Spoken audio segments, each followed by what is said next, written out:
ഇങ്ങനെ പോകുന്ന വഴിക്ക് ശത്രുരാജ്യങ്ങളിലെ ഇവരുടെ സബ്മറൈൻസ് അടുത്തൂടെ പോകുന്ന വിവരമൊക്കെ നിങ്ങൾക്ക് കിട്ടില്ലേ? ശരിക്കും ഒരു സബ്മറീനിന് ഏറ്റവും വലിയ ഒരു ആപത്ത് മറ്റേ സബ്മറീനിൽ നിന്നാണ്. പല സമയത്തും കോൾഡ് വാർ ടൈമിൽ പല അമേരിക്കൻ സബ്മറീൻസും റഷ്യൻ സബ്മറീൻസും എന്താ നമ്മൾ ഇത്ര അടുത്ത് വരെ വന്നുണ്ട്. നമ്മൾ പാകിസ്ഥാന്റെ അടുത്ത് അങ്ങനെ പോയിട്ട് എത്തിയിട്ടുണ്ടോ? ഞങ്ങളുടെ സബ്മറീനിൽ ഒരു പുറത്തുനിന്നുള്ള ഒരു ഓഫീസർ വന്നു. പുറത്തുനിന്നുള്ള ഓഫീസർ സബ്മറീനർ അല്ല, അത് കുറച്ച് കഴിയുമ്പോൾ അദ്ദേഹത്തിന്റെ സ്വഭാവം മാറി, മെന്റൽ സ്റ്റെബിലിറ്റി കുറയാൻ തുടങ്ങി. ഞങ്ങൾക്ക് തിരിച്ചു വരാനും പറ്റില്ല. മെന്റൽ സ്റ്റെബിലിറ്റി കുറഞ്ഞെന്ന് പറഞ്ഞാൽ എന്താ അതിന്റെ ലക്ഷണം? ഹാലൂസിനേഷൻസ് എന്ന് പറഞ്ഞാൽ പുള്ളി ഒരു ചിത്തഭ്രമത്തിന്റെ ഒരു സൂചനയൊക്കെ കാണിച്ചു തുടങ്ങി.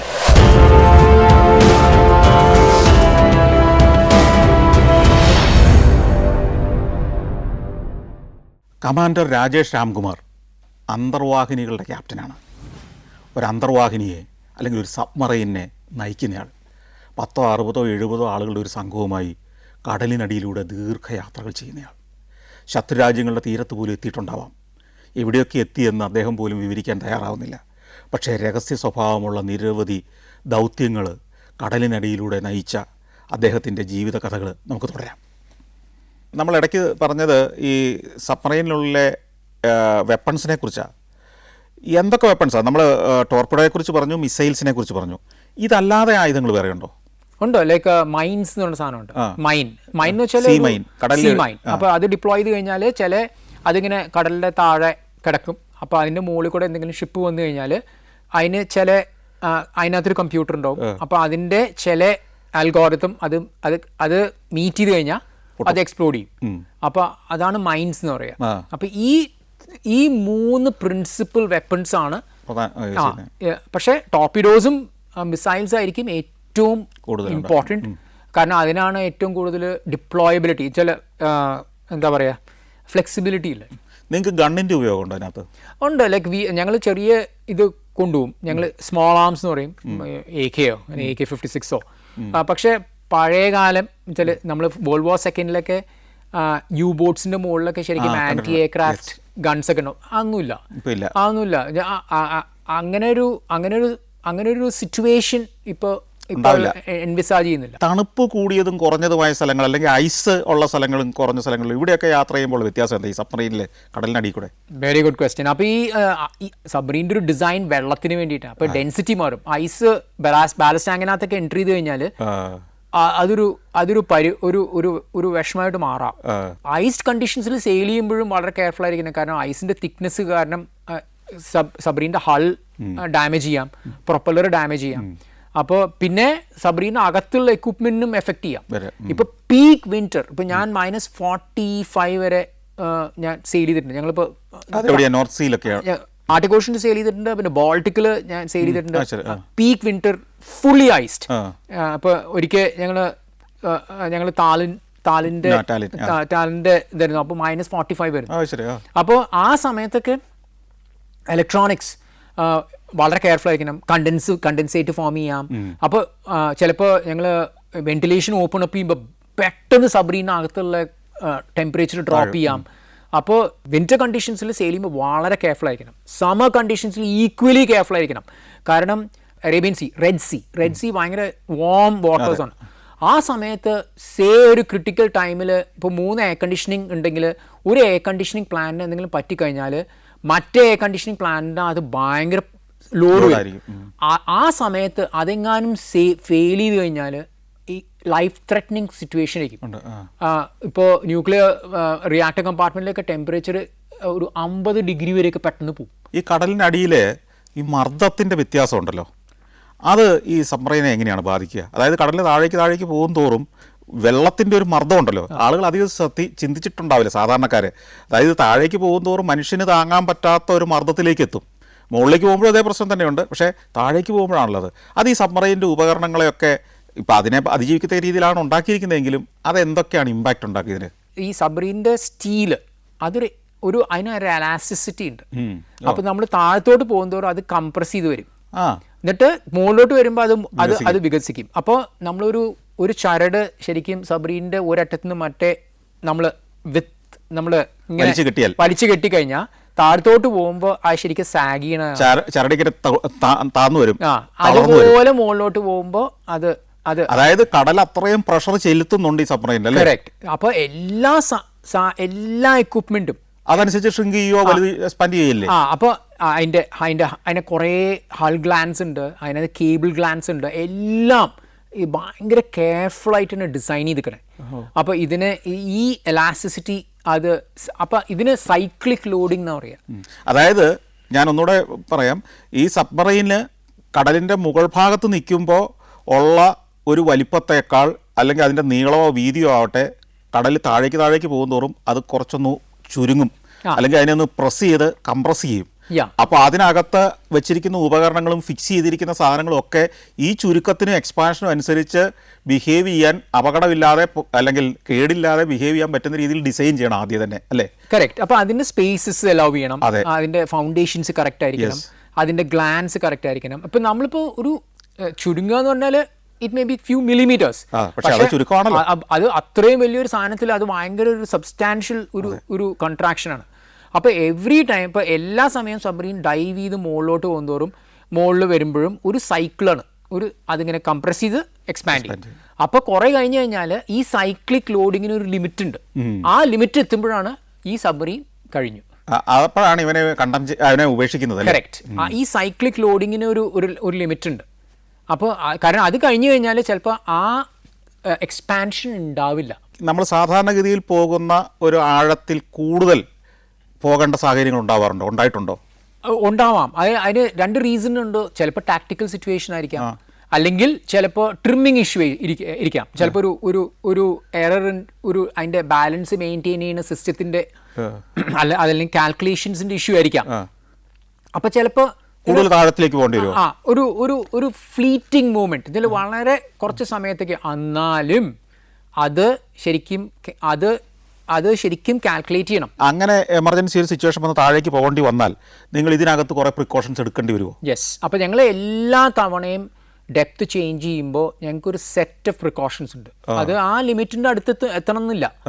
ഞങ്ങൾ എന്ത് ഡെപ്ത് ചേഞ്ച് ചെയ്താലും ഞങ്ങൾ ക്രൂവിനെ ഒരു ഡൈവിംഗ് സ്റ്റേഷൻസ് എന്ന് പറയും, ആ ഡൈവിംഗ് സ്റ്റേഷൻസിലേക്ക് കൊണ്ടുവന്ന് അവരുടെ ഒരു പാറ്റേൺ ഓഫ് ആൾക്കാർ, ഒരു മാനിങ് ഉണ്ട്. ചില എല്ലായിടത്തും ഒരു പൊസിഷനിൽ മെയിൻറ്റെയിൻ ചെയ്ത് പലതരം ആക്ഷൻസ് ഉണ്ട്, പലതരം മോണിറ്ററിംഗ് ഉണ്ട്, എന്നാലേ സബ്മറീൻ ഡെപ്ത് ചേഞ്ച് ചെയ്യും. ഞാൻ വേറൊരു സംശയം, ഇപ്പോൾ മുംബൈയിൽ നിന്ന് പുറപ്പെടുന്ന ഒരു സബ്മറൈന് എത്തേണ്ടത് ഒരു ഹൈപ്പോത്തറ്റിക്കൽ കാര്യമാണ്. നമുക്ക് സെൻറ്റ് പീറ്റേഴ്സ്ബർഗിലാണ് എത്തേണ്ടതെന്നിരിക്കട്ടെ, സെൻറ്റ് പീറ്റേഴ്സ്ബർഗിൻ്റെ തീരത്താണ് എത്തേണ്ടതെങ്കിൽ അവിടം വരെയുള്ള ഒരു റൂട്ട് കടലിനടിയിൽ കൂടെ സഞ്ചരിച്ച് നിങ്ങൾ എങ്ങനെയാണ് റൂട്ട് ഫിക്സ് ചെയ്യുന്നത്? അപ്പോൾ നമ്മളിപ്പോൾ ബോംബെയിൽ നിന്ന് സെയിൻറ്റ് പീറ്റേഴ്സ്ബർഗിലേക്ക് പോകണമെങ്കിൽ ഡൈവ് ട്രാൻസിറ്റ് ചെയ്യണമെങ്കിൽ ഒരു റൂട്ടേ പറ്റുള്ളൂ, കേപ്പ് ഗുഡ് ഹോപ്പ്. അപ്പോൾ ശരിക്കും നമ്മൾ ഹൈപ്പോത്തറ്റിക്കലി പറയുകയാണെങ്കിൽ ഇപ്പോൾ ബോംബെയിൽ നിന്ന് വന്ന് മേ ബി കൊളംബോയിൽ എൻട്രി ചെയ്ത് പിന്നെ അവിടെ നിന്ന് പ്രോബബ്ലി ദീർഘമായ ദൂരമാണ്, പിന്നെ അവിടെ നിന്ന് ഒരു ലോങ് ഏതെങ്കിലും മനുഷ്യൻ നടക്കുന്ന പോലെ സ്പീഡാണെങ്കിൽ ഇച്ചിരി പണിയാണ്. അതെ. അപ്പോൾ ഏതെങ്കിലും സൗത്ത് ആഫ്രിക്കൻ പോർട്ടിൽ എൻട്രി ചെയ്യേണ്ടി വരും. പിന്നെ അത് കഴിഞ്ഞിട്ട് മേ ബി കാനറി ഐലൻഡിൽ പോകേണ്ടി വരും. പിന്നെ പ്രോബബ്ലി പോർട്സ്മത്തിൽ എൻട്രി. ആ ദിക്കും ദിശയും ഇതുമൊക്കെ നിങ്ങൾക്ക് ഈ ഭൂമി കടലിനടിയിൽ കൂടെ ഇത് കണ്ടുപിടിച്ച് പോകാനുള്ള സംവിധാനം എന്താണെന്നാണ് ചോദ്യം. അപ്പോൾ അതിന് ഞങ്ങൾക്ക് ഇനേർഷ്യൽ നാവിഗേഷൻ സിസ്റ്റംസ് ഉണ്ട്. ഇനേർഷ്യൽ നാവിഗേഷൻ സിസ്റ്റംസ് എന്ന് വെച്ചാൽ ഒരു സെറ്റ് ഓഫ് ജൈറോസ്കോപ്സ് ആണ്. അപ്പോൾ അത് എന്താണെന്ന് വെച്ചാൽ നമുക്ക് ഇതാണ് ഏറ്റവും നന്നായിട്ട് പറയാൻ പറ്റുക. അപ്പം നമുക്കറിയാലോ നമ്മൾ എവിടെ ഇരിക്കണേന്ന്, ആ വോൾ അവിടെയാണ്. അപ്പം നമുക്കറിയാലോ ഒരു ഉദ്ദേശം. ഇപ്പം നമ്മളിപ്പോൾ കണ്ണടച്ച് നമുക്ക് അവിടെ ആ വോൾ വരെ പോവാം, കാരണം നമ്മുടെ ബ്രെയിനിൽ ആ ഒരു റെഫറൻസ് ഉണ്ട്. ഇനേർഷ്യൽ നാവിഗേഷൻ സിസ്റ്റം എന്ന് പറഞ്ഞാൽ അതാണ്. അപ്പം അതിനെ അപ്ഡേറ്റ് ചെയ്യാൻ വേണ്ടിയിട്ട് ഞങ്ങൾക്ക് GPS ഉണ്ട്, അല്ലെങ്കിൽ GPS നിങ്ങൾ മുകളിൽ വന്നിട്ട് വേണ്ട എടുക്കാം. കറക്റ്റ്. അപ്പോൾ അതിന് ചിലപ്പോൾ മുകളിൽ പൊങ്ങി വരും, ആന്റിന മാത്രം പുറത്തിട്ടാൽ മതി, അപ്പോൾ ഒന്ന് അപ്ഡേറ്റ് ചെയ്യാൻ പറ്റും. പിന്നെ ഗ്ലോനാസ് ഉണ്ട്, ഗ്ലോനാസ് റഷ്യൻ സിസ്റ്റമാണ്, അല്ലെങ്കിൽ ഗലീലിയോ ഉണ്ടാവും, അല്ലെങ്കിൽ അത് യൂറോപ്യൻ സിസ്റ്റമാണ്. അതിന് ഉപരി ഞങ്ങൾക്ക് വിഷ്വൽ നാവിഗേഷൻ സിസ്റ്റം ചെയ്യാം. ഇപ്പോൾ ഷോറിൻ്റെ അടുത്താണെങ്കിൽ ഞങ്ങൾക്ക് നോൺ നാവിഗേഷൻ മാർക്സ് വെച്ചിട്ട് ഞങ്ങൾക്ക് അത് നാവിഗേറ്റ് ചെയ്യാൻ പറ്റും. ഒന്നുമില്ലെങ്കിൽ മുകളിലോട്ട് വന്നിട്ട് ഞങ്ങൾക്ക് സ്റ്റാർസിൻ്റെ മെഷർമെൻറ്റ്സ് എടുത്തിട്ട് ആസ്ട്രോ നാവിഗേഷൻ എന്ന് പറയുക, അത് വെച്ചിട്ട് ചെയ്യാം. അങ്ങനെ അല്ലെങ്കിൽ ഒന്നുമില്ല, വളരെ മാനുവലായിട്ട് ഒരു പൊസിഷൻ കിട്ടിക്കഴിഞ്ഞാൽ നമ്മുടെ ഡയറക്ഷൻ അറിയാം, നമുക്ക് സ്പീഡ് അറിയാം, നമുക്ക് ആ ചാർട്ടിൽ മാർക്ക് ചെയ്യാം. അതിന് ഡെഡ് റെക്കണിങ് എന്നാണ് പറയുക. അപ്പോൾ ശരിക്കും ഒരു ദിക്കിന്ന് മറ്റേ ദിക്കിലോട്ട് പോകണമെങ്കിൽ ഞങ്ങൾ ഒരു 5 or 6 ലെയറിൽ നാവിഗേഷൻ സിസ്റ്റംസ് ആയിരിക്കും. ഒരു മണ്ടൻ ചോദ്യം ചോദിച്ചോട്ടെ, ഇങ്ങനെ ദീർഘദൂരം ഒരു സബ്മറീനെ കൊണ്ടുപോകാൻ ഒരു കപ്പലിൽ കെട്ടിവലിച്ച് കൊണ്ടുപോകാൻ പറ്റില്ലേ? കെട്ടിവലിച്ച് കൊണ്ടുപോകേണ്ട കാര്യമില്ല. ശരിക്കും കപ്പലിൻ്റെ മുകളിൽ വെച്ചിട്ട് കൊണ്ടുപോകാം. അങ്ങനെ കൊണ്ടുപോകാറുണ്ടോ? ഞാൻ എൻ്റെ സബ്മറീൻ റഷ്യയിലേക്ക് കൊണ്ടുപോയത് ഞങ്ങൾ ഒരു കപ്പലിൻ്റെ മുകളിൽ വെച്ചിട്ട് കൊണ്ടുപോയത്. ഓക്കെ. അപ്പോൾ പിന്നെ ഇങ്ങനെ ഒരു വരികയാണെന്നുള്ള നാട്ടുകാർ അറിയും. അതെ. അപ്പോൾ ആ കപ്പൽ വരും, ആ കപ്പൽ താഴത്തോട്ട് പോവും, സബ്മറീൻ അതിന്റെ മുകളിലേക്ക് വരും, എൻ്റെ സബ്മറീനായിട്ട് ആ കപ്പൽ മുകളിലോട്ട് വരും. പിന്നെ കപ്പലുകൾ ഇന്ത്യക്കുണ്ടോ? ഇന്ത്യക്കില്ല. പക്ഷെ അങ്ങനത്തെ ഈ ഹെവി ട്രാൻസ്പോർട്ട് വെസൽസ് ഉണ്ട്. അപ്പോൾ അതിന് മുകളിൽ വെച്ചിട്ട് സബ്മറീൻ കൊണ്ടുപോകാം. ഇപ്പോൾ വല്ല റിപ്പയർസിനൊക്കെ കൊണ്ടുപോകണമെങ്കിൽ. അല്ലാതെ നിങ്ങളുടെ ഈ ഓപ്പറേഷന്റെ ഭാഗമായിട്ടുള്ള അതിനെ ഇങ്ങനെ കപ്പല് കൊണ്ടുപോകുന്ന ഓപ്പറേഷന്റെ സമയത്ത് പൊങ്ങി വരുന്ന ഒരു കാര്യങ്ങളും ചെയ്യില്ല. കടലിനടിയിലൂടെ ഇങ്ങനെ പോകുമ്പോൾ തിമിംഗലങ്ങൾ അല്ലെങ്കിൽ മറ്റ് വലിയ ജലജീവികൾ ഇതൊക്കെ ആയിട്ടുള്ള എൻകൗണ്ടറുകൾ ഉണ്ടാവുമോ? വളരെ സ്ലോ ആയതുകൊണ്ട് അതിനുള്ള സാധ്യത വളരെ കുറവായിരിക്കും. എന്നാലും ശരിക്കും നമ്മളിപ്പോൾ എത്ര വലിയ തിമിംഗലാണെങ്കിലും ഒരു സബ്മറീൻ്റെ മുമ്പിൽ ഒന്നുമല്ല. അതൊന്ന്. പിന്നെ സെക്കൻഡ്ലി ഏറ്റവും രസം എന്ന് വെച്ചാൽ ഇപ്പോൾ സൊണാറിൽ കുറേ ബയോളജിക്സ് എന്ന് പറയും, ചില കുറേ സീ ആനിമൽസിൻ്റെയും ഒക്കെ സൗണ്ട് കേൾക്കാം. സബ്മറീൻ്റെ, ഡോൾഫിൻ്റെ ചേർപ്സ്, ക്ലിക്സ്, ഈ തിമിംഗലത്തിൻ്റെ വെയില്, ചില അതിൻ്റെ സൗണ്ട് അതൊക്കെ കേൾക്കാം. അത് പല റീജിയൻസിലും പല മാതിരി കേൾക്കാം. ചിലപ്പോൾ അത്ര ലൗഡാണ് നമുക്ക് വേറെ ഒന്നും കേൾക്കാൻ പറ്റില്ല, അത്ര ശബ്ദം ഉണ്ടാവും. കാരണം അത്രയും പേരുത്ത് ബയോളജിക്സ് ഉണ്ടാവാം, ചില ഇന്റർഫിയറൻസ് ഉണ്ടാവാം. പക്ഷേ ഒരു കൊളീഷൻ, ഒരു തിമിംഗലായിട്ട് കൊളീഷൻ, അങ്ങനെ ഇതൊന്നും അവരാണ് അവോയ്ഡ് ചെയ്യുക. പക്ഷെ ഏറ്റവും രസം എന്ന് വെച്ചാൽ സബ്മറീൻ മുകളിൽ വരുമ്പോൾ കുറേ ഡോൾഫിൻസ് കൂടെ വരാറുണ്ട്. അവർക്ക് അവരുടെ ഇതിൽ വലിയൊരു റൗണ്ട് ഒരു സാധനമാണ്. അപ്പൊ അവരെ എക്കോലൊക്കേറ്റ് ചെയ്യുമ്പോൾ നല്ല ഒരു സാധനമാണ്. എന്നിട്ട് അവരിങ്ങനെ കുറേ കൂടെ വരാറുണ്ട്. പക്ഷെ അതൊരു മോർ ക്യൂരിയോസിറ്റി. ഈ സബ്മറീൻ്റെ മുകളിൽ ആളുകൾ നിൽക്കുന്ന ഫോട്ടോസൊക്കെ ഞാൻ കണ്ടിട്ടുണ്ട്. ഇതിന്റെ മുകളിൽ ഒരു ഡെക്ക് ഉണ്ടോ ശരിക്കും സബ്മറീന്? കയറി നിൽക്കാവുന്ന? അതിന്റെ മുകളിൽ നിൽക്കാം. ഈ സബ്മറീൻ ജനറലി ചില ഒരു പ്രഷർ ഹാളുണ്ട്. ആ പ്രഷർ ഹാളിനാണ് അകത്താണ് ഞങ്ങൾ ഡൈവ് ചെയ്യുമ്പോൾ. മുകളിൽ വരുമ്പോൾ ആ മുകളിലോട്ടുള്ള ഡെക്കിലേക്ക് വരാം. കടലിനടിയിൽ കൂടെ ഇങ്ങനെ ദീർഘയാത്രകൾ ചെയ്യുമ്പോൾ നിങ്ങളുടെ തലയ്ക്ക് മുകളിൽ കൂടെ അല്ലെങ്കിൽ നിങ്ങളുടെ തൊട്ട് മുകളിൽ കൂടെ മറ്റു കപ്പലുകൾ കടന്നു പോകുന്ന ഒത്തിരി അനുഭവങ്ങൾ ഉണ്ടാവില്ലേ? യെസ്, അതുണ്ടാവാം. കാരണം അത് വളരെ കെയർഫുള്ളായിട്ട് ഞങ്ങൾ അത് അവോയ്ഡ് ചെയ്യും. ഏറ്റവും ഇമ്പോർട്ടൻ്റ് അതിൻ്റെ വെർട്ടിക്കൽ ഡിസ്റ്റൻസ് അത് മെയിൻറ്റെയിൻ ചെയ്യണം, അല്ലെങ്കിൽ ഒരു കൊളീഷൻ ഉണ്ടാവാം. അപ്പോൾ ഞങ്ങൾ വളരെ കെയർഫുള്ളാണ്. കാരണം വലിയ ഷിപ്സിനൊക്കെ 10-30 മീറ്ററൊക്കെയാണ് അതിൻ്റെ താഴെ.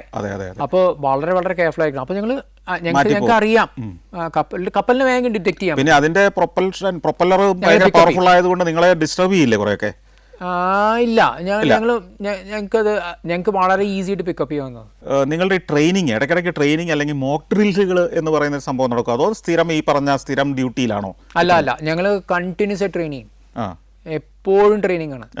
ഈ ട്രെയിനിങ്ങിൽ എന്തൊക്കെയാ ശരിക്കും പറഞ്ഞാൽ നിങ്ങൾ പരീക്ഷിക്കുന്ന കാര്യങ്ങൾ? ഞങ്ങൾ 3 ലെവലിലാണ് ട്രെയിൻ ചെയ്യുക. ഒന്ന് ഇൻഡിവിജ്വൽ റെസ്പോൺസിബിലിറ്റീസ്. അപ്പം സബ്മറീനിൽ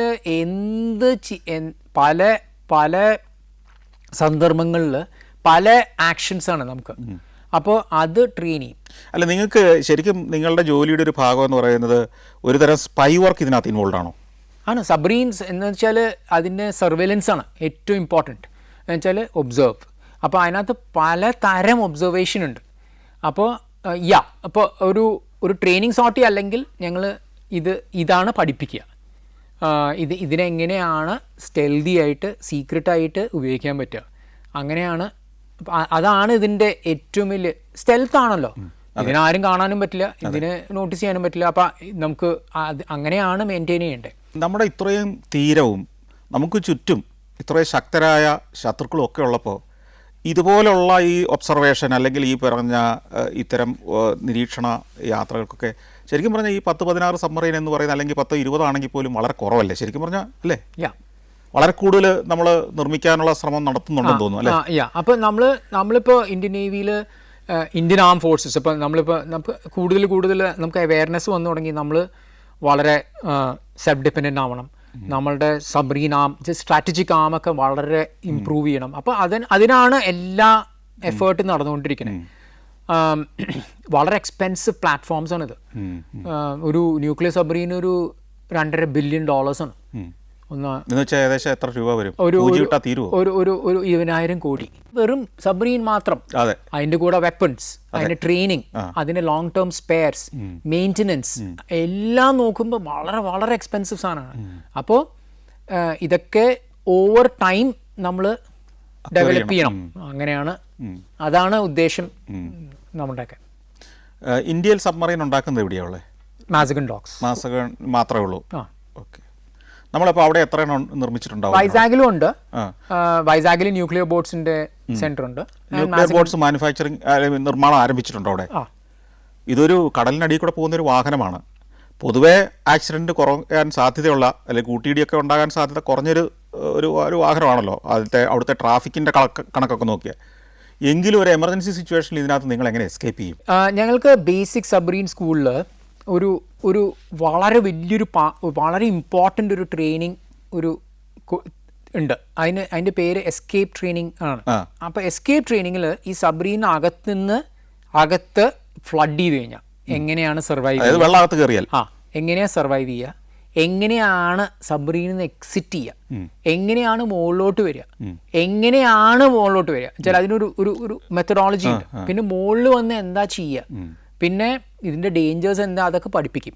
പക്ഷെ എന്ത് പറഞ്ഞാലും ഇതിൻ്റെ കാറ്റാസ്ട്രോഫിക് എന്താ പറയുക, ഇതിൻ്റെ ഡേഞ്ചർ ഭയങ്കരമാണ്. അപ്പോൾ എന്തെങ്കിലും പറ്റിക്കഴിഞ്ഞാൽ വളരെ ഹൈ ചാൻസ് ഇതിനകത്ത് നിന്ന് എസ്കേപ്പ് ചെയ്യാൻ പറ്റില്ല.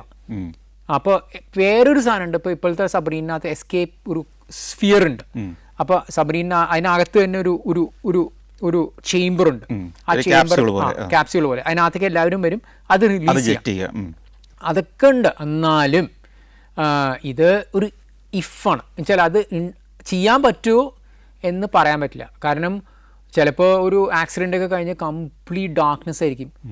അതിനകത്ത് ഒന്നും വർക്ക് ചെയ്യണമെന്നില്ല. അപ്പോൾ ഇതിനകത്ത് പലരും ഇഞ്ചേർഡ് ആയിരിക്കാം, പലരും അതിനകത്ത് ഓൾറെഡി ഡ്രൗണ്ട് ആയിരിക്കാം, പലരും അതിനകത്ത് ഇൻകപ്പാസിറ്റേറ്റഡ് ആയിരിക്കാം. ചിലവർക്ക് അവർക്ക് അതിനുള്ള മെൻ്റൽ സ്ട്രെങ്ത് ഉണ്ടാവില്ല, ഫിസിക്കൽ സ്ട്രെങ്ത് ഉണ്ടാവില്ല. ക്വിക്ക്ലി ഇപ്പോൾ തണുപ്പുള്ള വാട്ടറിൽ ഹൈപ്പോതെർമിയ സെറ്റും ചെയ്യാം. അങ്ങനെ പല കാര്യങ്ങൾ കാരണം ഇത് ചാൻസസ് എസ്കേപ്പിൻ്റെ ചാൻസ് കുറവാണ്. ഉണ്ടായിട്ടില്ല എന്നല്ല, കുറവാണ്. എന്നാലും ഇപ്പോൾ കുർസ്ക് നോക്കി അപ്പോൾ അങ്ങനെ ഒരു എക്സ്പ്ലോഷൻ ഉണ്ടായി. അത് കഴിഞ്ഞ് ആരും രക്ഷപ്പെട്ടില്ലല്ലോ. ഇല്ല, ആരും രക്ഷപ്പെട്ടില്ല. അത് എത്രയോ കാലം എടുത്തു അതിനകത്ത് ഈ മൃതദേഹം പോലും കണ്ടെത്താൻ. കറക്റ്റ്. അപ്പോൾ അതെന്താണ് ഇത്രയും ടെക്നോളജി വളർന്നിട്ടും ഇത് എവിടെയാണ്, എന്തുകൊണ്ടാണ് ഇതിനകത്തുനിന്ന് നമ്മൾ ഡെഡ് ബോഡി പോലും എടുക്കാൻ ഇത്രയും ഡിലേ വരാനുള്ള കാരണം? അല്ല, അത് 2-3 റീസൺസ് ഉണ്ട്. ഒന്ന് ആ ഏരിയ ഭയങ്കര തണുപ്പുള്ള വാട്ടറാണ്, നോർത്ത് അറ്റ്ലാന്റിക്. അപ്പോൾ ഭയങ്കര തണുപ്പുള്ള വാട്ടറാണ്. സബ്മറീൻ്റെ ലൊക്കേഷൻ അവർ വേഗം കണ്ടുപിടിച്ചെങ്കിലും അവർക്ക് ഹാച്ചും തുറക്കാൻ പറ്റിയില്ല. കാരണം ആ ഷോക്ക് കാരണം ആ ഹാച്ച് അതിൻ്റെ ലിഡ് അത് തുറക്കാൻ പറ്റിയിരുന്നില്ല. അവർ നോർവീജിയൻ ഡൈവേഴ്സ് വന്നിട്ടാണ് അത് തുറന്നത്. അപ്പോഴേക്കും ആ ലാസ്റ്റ് കമ്പാർട്ട്മെൻറ്റിൽ നിന്ന് അവർക്ക് കുറച്ച് ബോഡീസ് റിക്കവർ ചെയ്യാൻ പറ്റി. പക്ഷേ ഫോർവേഡ് കമ്പാർട്ട്മെൻറ്റിൽ നിന്ന് അവർക്ക് ആക്സസ് ചെയ്യാൻ പറ്റിയില്ല. അത് ഹോൾ സബ്മറീൻ പൊക്കി കഴിഞ്ഞിട്ടാണ് അവർക്ക് പറ്റിയത്. അത് കുറച്ച് കൊല്ലം കഴിഞ്ഞിട്ട്. അപ്പോൾ ഇതിൻ്റെ കോംപ്ലിക്കേഷൻസ് അത്രയാണ്. വേറെ അവർ അറിഞ്ഞു പോലും ഇല്ല ഇത് ഉണ്ടായപ്പോൾ. അവർ എപ്പോഴാണ് വെച്ചതെന്നും കൂടി അറിയണ്ടാവില്ല. ഇത് ഫോർവേഡ് കമ്പാർട്ട്മെന്റ്, അതിൻ്റെ ഷോക്ക് വേവ് ലാസ്റ്റ് കമ്പാർട്ട്മെൻറ്റിൽ മാത്രം ആൾക്കാർ സർവൈവ് ചെയ്തു. അതും കുറച്ച് സമയത്തേക്ക്. അപ്പോൾ ഇതാണ് ഇതിൻ്റെ. ഇപ്പോൾ ഓരോ ഫെയിലിയറും മറ്റേ ഫെയിലിയറിനകത്തേക്ക് ഇങ്ങനെ പോയിക്കൊണ്ടേയിരിക്കുമ്പോൾ നമുക്ക് പിടിച്ചിരുത്താൻ പറ്റില്ല. അപ്പോൾ എസ്കേപ്പ് ട്രെയിനിങ് ഉണ്ടെങ്കിലും അത് എന്താണ് പറയുക, അത് പ്രാക്ടിക്കലായിട്ട് ഉപയോഗിക്കാൻ പറ്റുമോ എന്ന് സംശയമാണ്. അപ്പം എനിക്ക് തോന്നുന്നത് യുദ്ധോപകരണങ്ങളിൽ അല്ലെങ്കിൽ മനുഷ്യൻ സഞ്ചരിക്കുന്ന വാഹനങ്ങളിൽ ഏറ്റവും കോംപ്ലിക്കേറ്റഡ് ആയിട്ടുള്ള വാഹനങ്ങളിൽ ഒന്ന് ഈ സബ്മറൈൻ ആയിരിക്കും അല്ലേ? എൻ്റെ അഭിപ്രായത്തിൽ ഏറ്റവും കോംപ്ലിക്കേറ്റഡ് ആണ്. എൻ്റെ നിഗമനത്തിൽ സബ്മറീൻ്റെ അത്ര കോംപ്ലക്സ് ആയിട്ടുള്ള ഒരു വെപ്പൺ പ്ലാറ്റ്ഫോമും ഒരു പ്ലാറ്റ്ഫോമും മനുഷ്യൻ ഉണ്ടാക്കിയിട്ടില്ല. ഈ കപ്പൽ യാത്ര ചെയ്യുമ്പം കടൽക്ഷോഭങ്ങൾ, കൊടുങ്കാറ്റുകൾ ഒക്കെ കപ്പലിൻ്റെ യാത്രയെ ബാധിക്കും. ഈ കടലിനടിയിൽ കൂടെ പോകുന്ന സബ്മറൈനെ ഇതൊക്കെ ബാധിക്കാറുണ്ടോ? ശരിക്കും സബ്മറീൻ മുകളിലാവുമ്പോൾ ഭയങ്കര എഫക്റ്റ് ആയിരിക്കും. ചില എടുത്ത് ഭയങ്കര റോളിംഗ് ആയിരിക്കും, പിച്ചിങ് ആയിരിക്കും. അതൊരു ഭയങ്കര വൈൽഡ് റൈഡ് ആയിരിക്കും. പക്ഷെ നമ്മൾ ഡൈവ് ചെയ്ത് കഴിഞ്ഞാൽ മുകളിൽ സ്റ്റോം ആണെങ്കിലും അടിയിൽ നല്ല സ്റ്റേബിൾ ആയിരിക്കും. പക്ഷേ ചില സിറ്റുവേഷൻസിൽ ഭയങ്കര റഫ് സീസ് ആകുമ്പോൾ ഈവൻ ഒരു 100 മീറ്റർ താഴെ പോയാലും ഒരു റോൾ ഉണ്ടാവും. കാരണം അത്രയും എഫക്റ്റ്. അപ്പോൾ ഈ 100 മീറ്റർ താഴെ വരെ ഈ പറഞ്ഞ കടൽക്ഷോഭം എന്ന് പറഞ്ഞത് എഫക്റ്റ് ചെയ്യാൻ ചാൻസ് ഉണ്ട്. പക്ഷെ അല്ലെങ്കിൽ വളരെ സ്റ്റേബിൾ ആയിരിക്കും. അപ്പോൾ ഞങ്ങൾ ചിലപ്പോൾ ഇപ്പോൾ മീൽ ടൈമിങ്സിൽ ഇപ്പോൾ ഭക്ഷണം കഴിക്കാനുള്ള സമയത്താണെങ്കിൽ നമ്മൾ മുകളിൽ നിന്ന് ഞങ്ങൾ താഴത്തോട്ട് വളരെ ഡീപ്പായി ഡൈവ് ചെയ്ത് സ്റ്റേബിൾ ആക്കും. ശരി. അതുകൊണ്ട് എല്ലാവർക്കും റഫ് സീ ഉള്ള സമയത്ത് നിങ്ങൾക്ക് സ്റ്റേബിൾ ആക്കണമെങ്കിൽ താഴേക്ക് ഇറങ്ങും. പക്ഷെ അതിന് ഡെപ്ത് വേണം. അതാണ് ഏറ്റവും ഇമ്പോർട്ടൻറ്റ്. ഈ മോൺസൂൺ സീസൺസിലൊക്കെ സബ്രീനേഴ്സിന് ഏറ്റവും ഇഷ്ടമില്ലാത്ത സമയം ഹാർബറിൽ എൻട്രി ചെയ്യുമ്പോഴും എക്സിറ്റ് ചെയ്യുന്ന സമയത്താണ്. അപ്പോൾ ഡൈവ് ചെയ്യാൻ പറ്റില്ല. അപ്പോൾ കുറച്ച് പോയി കഴിഞ്ഞാൽ വേഗം ഡൈവ് ചെയ്ത് സ്റ്റേബിൾ ആക്കും. ഇങ്ങനെ ദീർഘയാത്രകളൊക്കെ ചെയ്യുമ്പം വീട്ടിൽ നിന്നൊക്കെയുള്ള സന്ദേശങ്ങൾ, അല്ലെങ്കിൽ വീട്ടിൽ ആരെങ്കിലുമൊക്കെ മരിക്കുക, അല്ലെങ്കിൽ ഒരു എമർജൻസി സിറ്റുവേഷൻ വന്നാൽ ഇതൊക്കെ ഈ ആളുകൾ അറിയിക്കാൻ സംവിധാനമുണ്ടോ? ശരിക്കും അറിയിക്കാൻ സംവിധാനമുണ്ട്. അത് അറിയിക്കാൻ പറ്റും. നമ്മളിപ്പോൾ പീസ് ടൈം ചിലപ്പോൾ ട്രെയിനിങ് സോർട്ട് ചെയ്യുകയാണെങ്കിൽ ഞങ്ങൾക്ക് അറിയും. ആൻഡ് അയാളെ ഇവാക്യുവേറ്റ് ചെയ്യാം, അല്ലെങ്കിൽ അടുത്ത കപ്പലിലേക്ക് ഇവാക്യുവേറ്റ് ചെയ്ത് നമ്മൾ തിരിച്ചയക്കാം. പക്ഷെ ചില പ്രൊഫൈൽസിൽ ചില സന്ദർഭങ്ങളിൽ അതൊന്നും ചെയ്യാൻ പറ്റില്ല. അപ്പോൾ ഇപ്പോൾ ഞാൻ ക്യാപ്റ്റൻ ആണെങ്കിൽ എനിക്കൊരു മെസ്സേജ് കിട്ടി, എൻ്റെ സബ്മറീനിൽ ഒരു ഓഫീസറോ സെയിലറിൻ്റെയോ ആരോ മരിച്ചുപോയോ എന്തെങ്കിലും, അങ്ങനെയാണെങ്കിൽ ചിലപ്പോൾ പറയില്ല. ഇപ്പം നിങ്ങളൊരു ശത്രു രാജ്യത്തിൻ്റെ തീരത്താണെങ്കിൽ അവിടെ നിങ്ങൾ ഇവിടെയാണെന്ന് പറയാൻ പോലും പറ്റില്ലല്ലോ. ഇല്ല, അപ്പോൾ പറയില്ല. അപ്പോൾ ലാസ്റ്റ് ഡേ വിളിച്ച് പറയാം. അങ്ങനെയാണ്. അത് ഒരു ഡൈനാമിക് സിറ്റുവേഷനാണ്. ചിലപ്പോൾ പറഞ്ഞു കഴിഞ്ഞിട്ട് ഒരു 10-50 ദിവസം സെയിലിംഗ് ബാക്കിയുണ്ടെങ്കിൽ അയാളുടെ മെൻ്റൽ സിറ്റുവേഷൻ ഭയങ്കര മോശമായിരിക്കും, മെൻ്റൽ സ്റ്റെബിലിറ്റി. അതുകൊണ്ട് കുറച്ച് ക്രൂവലാണെങ്കിലും ചിലപ്പോൾ പറയാൻ പറ്റില്ല. പക്ഷെ ഒരു ലീഡറിൻ്റെയോ ഒരു ക്യാപ്റ്റൻ്റെയോ ഒരു കോൺഷ്യസ് ഡിസിഷനാണ് ആ സമയത്ത് പറയണോ പറയണ്ടേ. ഇനി തിരിച്ച് വന്നാൽ എവിടെയാണ് വളർന്നത്, എവിടെയാണ് ജനിച്ചു വളർന്നതൊക്കെ? ഞാൻ തൃശ്ശൂരായിരുന്നു. അച്ഛനും അമ്മയും ഡോക്ടറായിരുന്നു. അപ്പോൾ അച്ഛൻ ഒരിക്കൽ ഒരു സിനിമയ്ക്ക് കൊണ്ടുപോയപ്പോഴാണ് ആ സിനിമയുടെ പേരായിരുന്നു I station zebra. I station zebra ഒരു സബ്മറീനെ പറ്റിയിട്ടാണ്. ആ സബ്മറീൻ ആർട്ടിക്കിൽ പോയിട്ട് ഒരു ഗ്രൂപ്പ് സയൻറ്റിസ്റ്റിനെ രക്ഷിക്കണ ഒരു സിനിമയാണ്. അന്ന് എനിക്ക് 4 വയസ്സായിരുന്നു. അപ്പോൾ ഞാൻ സിനിമ കഴിഞ്ഞിട്ട് അച്ഛനോട് പറഞ്ഞു എനിക്കൊരു സബ്മറീൻ ക്യാപ്റ്റൻ ആവണമെന്ന്. എന്നിട്ട് അപ്പോഴാണ് എനിക്ക് സബ്മറീനർ ആവണം, സബ്മറീൻ ക്യാപ്റ്റൻ ആവണം. 4 വയസ്സിൽ ഈ ആഗ്രഹം മനസ്സിലുണ്ടായി. അതെ, അത് കണ്ടിന്യൂ ചെയ്തു. അതെ അല്ലേ. എന്നിട്ട് 37 കൊല്ലം കഴിഞ്ഞിട്ട് ഞങ്ങളും റഷ്യയിലായിരുന്നു. ഞങ്ങളും എക്സാക്ട് ഐസിങ് കണ്ടീഷൻസിലായിരുന്നു. അപ്പോൾ ശരിക്കും ആ സിനിമയിൽ കണ്ടത് 37 കൊല്ലം കഴിഞ്ഞിട്ട് ഞാനും കണ്ടു. ശരി. തുടർന്ന് അങ്ങോട്ട് പഠനത്തിലൊക്കെ അല്ലെങ്കിൽ വിദ്യാഭ്യാസം നടക്കുന്ന കാലത്തും ഒക്കെ ഈ സ്വപ്നത്തിന് വേണ്ടി തന്നെയാണോ പോയത്? യെസ്. അപ്പോൾ സൈനിക് സ്കൂളിൽ പോയി. സൈനിക് സ്കൂളിൽ കഴിഞ്ഞ് നേരെ നേവി പോയി. ഇതൊക്കെ വീട്ടുകാർ അംഗീകരിച്ചോ? അതെ, അത് ഓൾമോസ്റ്റ് ഒരു പ്രോഗ്രാം ചെയ്ത പോലെ അങ്ങ് പോയി ജീവിതം അല്ലേ. സൈനിക് സ്കൂളിൽ നിന്ന് പിന്നെ എൻട്രൻസ് എഴുതി. പിന്നെ എവിടെയായിരുന്നു പരിശീലനമൊക്കെ? Naval academy Goa. അത് കഴിഞ്ഞാൽ പിന്നെ ഞാൻ കോഴ്സസ് ആയിരുന്നു, ചില എക്സാംസും അതൊക്കെ. അതിൻ്റെ ഇടയിൽ സബ്മറീൻ വോളണ്ടറി. അല്ല, നമ്മൾ ഈ സബ്മറൈനിലേക്ക് പോവുക എന്നുള്ള നമ്മുടെ സ്വപ്നം, സബ്മറൈൻ ക്യാപ്റ്റൻ ആകുക എന്നുള്ള സ്വപ്നത്തിലേക്ക് ഈ നേവൽ അക്കാഡമിയിൽ നിന്ന് തന്നെ തിരിഞ്ഞോ, അതോ പിന്നീട് നേവിയിലെ മറ്റേതെങ്കിലും ഒരു വിഭാഗത്തിൽ ജോലി തുടങ്ങിയതിന് ശേഷമാണോ? അതെ, ഞാൻ എൻ്റെ ഫസ്റ്റ് ഞങ്ങൾക്ക് ഈ നേവൽ അക്കാഡമി കഴിഞ്ഞിട്ട് ഒരു സീരീസ് ഓഫ് ഒരു എക്സാംസ് ഉണ്ട്. ആ സമയത്താണ് ഈ വോളണ്ടിയർ ചെയ്യാൻ പറ്റിയത്. അപ്പോൾ എന്നെ ഫസ്റ്റ് ടൈം ഞാൻ വോളണ്ടിയർ ചെയ്തു. ഞാൻ ഫസ്റ്റ് ടൈം എന്നെ കിട്ടി. അതിനിടയ്ക്ക് വിവാഹം, ജീവിതം, അതൊക്കെ എങ്ങനെ പോയി? ഞാൻ 1997 കല്യാണം കഴിച്ചത്. അപ്പോൾ അത് ഇങ്ങനെ സെക്കൻഡ് ട്രാക്കിൽ കൂടെ പാരലായിട്ട് ഇങ്ങനെ പോയി. ഒരു മോള്, അവൾ ഇന്റീരിയർ ഡിസൈനറാണ്. നിങ്ങളിപ്പോൾ കൊച്ചിയിലാണ് താമസിക്കുന്നത്. അതെ. ശരി. ഇനിയൊരു അവസരം കിട്ടിയാൽ സർക്കാർ ഗവൺമെൻറ് വിളിക്കുകയാണ്, സബ്മറൈനിൽ പ്രവർത്തിച്ച് പരിചയമുള്ളവർ വീണ്ടും ജോയിൻ ചെയ്യണം, ഒരു 5 വർഷം കൂടെ കടലിനടിയിൽ സബ്മറൈനിൻ്റെ ക്യാപ്റ്റനായിട്ടോ അല്ലെങ്കിൽ അവിടുത്തെ ഒരു സാധാരണ ഒരു ഒരു ഒരു ഓഫീസറായിട്ടോ ജോലി ചെയ്യണമെന്ന് പറഞ്ഞാൽ ഇനിയും പോവുമോ? സന്തോഷമായിട്ട്. ശരി. ഇപ്പോൾ ഈ സബ്മറൈനിലെ ജീവിതം കഴിഞ്ഞ് കരയിലേക്ക് വന്ന് ജീവിതം തുടങ്ങിയപ്പം നേരിടുന്ന വെല്ലുവിളി എന്താ? 2 കാര്യങ്ങൾ എനിക്ക് ഭയങ്കരമായിട്ട് ഞാൻ മിസ് ചെയ്യുന്നുണ്ട്. ഒന്ന് എൻ്റെ ടീം. പക്ഷെ ആ ടീം മാറിക്കൊണ്ടിരിക്കുന്നതല്ലേ ഇപ്പോൾ? എന്നാലും ആ സബ്മറീൻ ഞങ്ങളൊരു ബാൻഡ് ഓഫ് ബ്രദേഴ്സാണ്. കുറച്ചുപേരേ ഉള്ളൂ. അപ്പോൾ ഞങ്ങളിങ്ങനെ അങ്ങോട്ടും ഇങ്ങോട്ടും പല ഇങ്ങനെ സ്റ്റേജസിൽ അങ്ങോട്ടും ഇങ്ങോട്ടും ഞങ്ങൾ കണ്ടിട്ടുണ്ട്. അപ്പോൾ എൻ്റെ ടീമിനെ ഞാൻ വളരെ മിസ് ചെയ്യുന്നു. പിന്നെ ഇതൊരു വളരെ സ്ട്രേഞ്ച് ഒരു ഫീലിംഗ് ആണ്. ഒരു സബ്മറീൻ കമാൻഡ് ചെയ്ത് കഴിഞ്ഞാൽ ആ സബ്മറീൻ നമ്മുടെ ഒരു പാർട്ടാവും, അതൊരു പേഴ്സണോ. അപ്പോൾ എൻ്റെ ലാസ്റ്റ് സബ്മറീനെ ഞാൻ വളരെ മിസ് ചെയ്യുന്നുണ്ട്. ഈ സബ്മറൈനിൽ നിന്ന് ഇറങ്ങി കരയ്ക്ക് ജീവിതം തുടങ്ങി കഴിഞ്ഞപ്പം ഒരു ഇടുങ്ങി മുറിക്കാത്ത ഇരുട്ടൊക്കെ ആയിട്ട് ജീവിക്കണമെന്നൊക്കെ തോന്നേണ്ടി വരുമല്ലോ? അങ്ങനെ ഇല്ല, അങ്ങനെ തോന്നിയിട്ടില്ല. ഞാൻ ഈ വികസിച്ച മുറികൾ, വലിയ സ്പേസ് ഒക്കെ നമുക്ക് അസ്വസ്ഥത ഉണ്ടാക്കാൻ തുടങ്ങിയോ? ഇല്ല, അങ്ങനെയൊന്നും പ്രശ്നമില്ല. പിന്നീട് ഈ സർവീസിന് ശേഷമുള്ള സാഹസങ്ങൾ എന്താണ് പിന്നെയുള്ളത്? ഞാൻ ഒരു അമേരിക്കൻ കമ്പനിയുടെ ഇന്ത്യ ഹെഡായിരുന്നു. ഞങ്ങൾ ഗ്ലോബൽ മാരിടൈം ഇമർജൻസി റെസ്പോൺസ് കമ്പനിയായിരുന്നു. അപ്പോൾ അതിൻ്റെ 4-4.5 കൊല്ലം ഇന്ത്യ ഹെഡായിരുന്നു. അത് കഴിഞ്ഞിട്ട് ഞാൻ എന്താ നിങ്ങൾ ചെയ്തിരുന്നത് അവിടെ ആ സമയത്ത്? ശരിക്കും മാരിടൈം ഈ ആക്സിഡൻസിൻ്റെ ക്രൈസിസ് മാനേജ്മെന്റ്, ഡിസാസ്റ്റർ റെസ്പോൺസ്.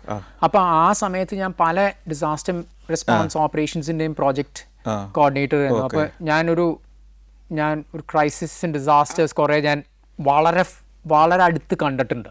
അതേതൊക്കെയാണ് നമുക്ക് പറയാവുന്ന? അത് പറയാൻ കുറച്ച് വിഷമമാണ്, കാരണം ക്ലയന്റ് കോൺഫിഡൻഷ്യാലിറ്റികളുണ്ട്.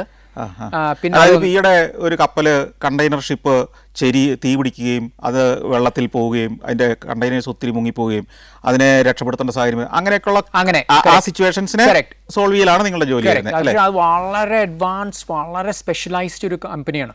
അങ്ങനെ 2-3 കമ്പനീസ് ഉള്ളൂ. ഏതായാലും സാധാരണ മനുഷ്യർക്ക് അറിയാത്ത വലിയൊരു മേഖല, ഇത്രയേറെ റിസ്ക്കുള്ള, ഇത്രയേറെ കോംപ്ലക്സിറ്റീസ് ഉള്ള ഒരു മേഖലയാണെന്ന് പലർക്കും അറിയത്തില്ലാത്തൊരു മേഖലയെക്കുറിച്ച് അവിടെ ജീവിച്ച ഒരു മനുഷ്യൻ ആ കഥ പറഞ്ഞപ്പോൾ വളരെ കൗതുകരമായിട്ടുണ്ട്. ഏതായാലും വളരെ നന്ദി. Thank you for having me.